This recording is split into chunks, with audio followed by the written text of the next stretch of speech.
Hello everyone, this is Jason with One Path Coaching, and today we're going to go over the fourth video in the Work-Life video series. Today's video is going to be the last one, and it's going to be about those that are returning to the office.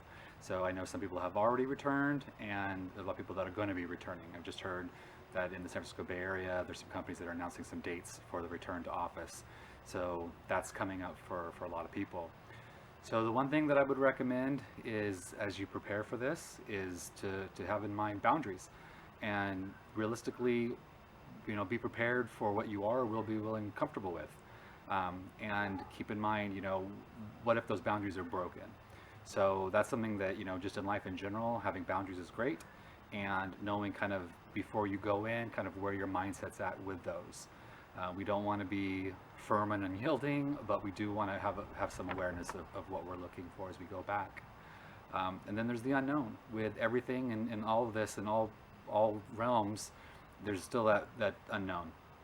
So just my advice is be curious, open to learn, and realize that things are being figured out as well. So you're not going to walk back and they're going to be like, this is exactly how it's going to be and this is how it is. They're going to have kind of some floating rules, and ask questions. So be part of the process. That always helps when you're involved in how things are working out. So that's the one about the unknowns is, be curious and learn about them. Kind of a dirty word that's come for the 2 years is normal. The old normal, new normal. I think everyone's kind of been through that. There's not going to be one. I mean, that's the reality of it. Don't expect things to be like they used to be. And don't expect to walk in and once again to have a new set of rules that are like, well, this is the new normal. Not going to see that. So it's a flex for all of us right now. So just be prepared that it's not going to be like the old. It's not going to be all new. There's going to be some amalgamation of the two. So that's something just to keep in mind. One of the things about returning to work is going to be interacting with your coworkers. It's been a while for a lot of you that come from offices. It's going to be 2 years for most people when they return, if they do return. That's still in conversation as well.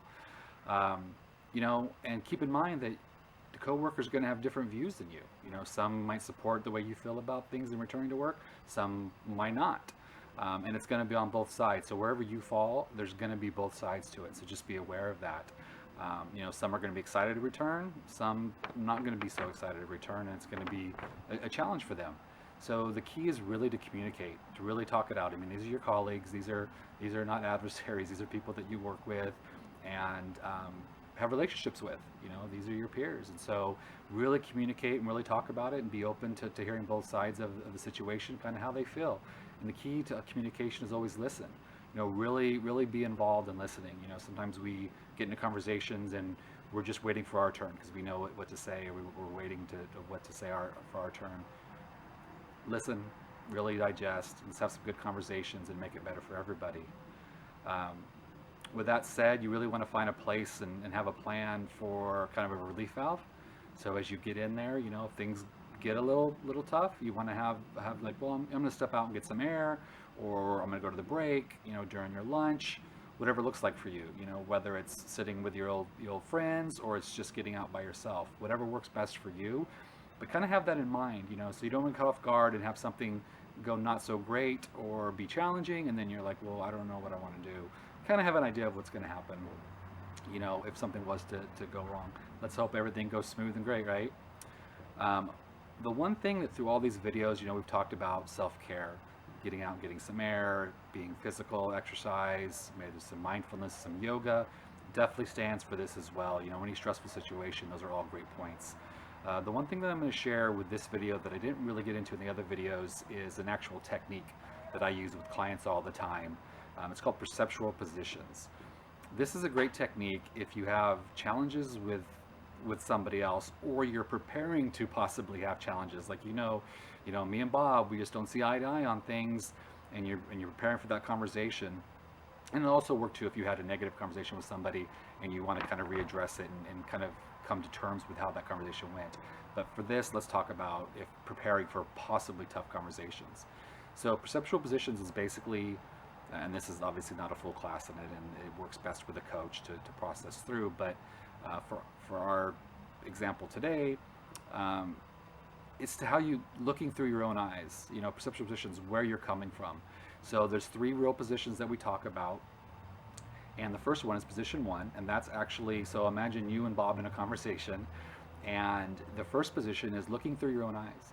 So you're looking through your own eyes, you're seeing Bob, you're seeing the environment you're both in, you're seeing what you would see, hearing what you'd hear, really feel the feelings of being in that conversation. And just kind of feel that. Then this is where it gets fun. So go and float up out of your body and float over into Bob's body. So you're actually going to be looking through Bob's eyes back at you.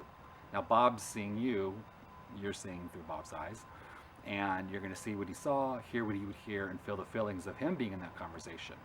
And really take a minute to kind of feel what that's like.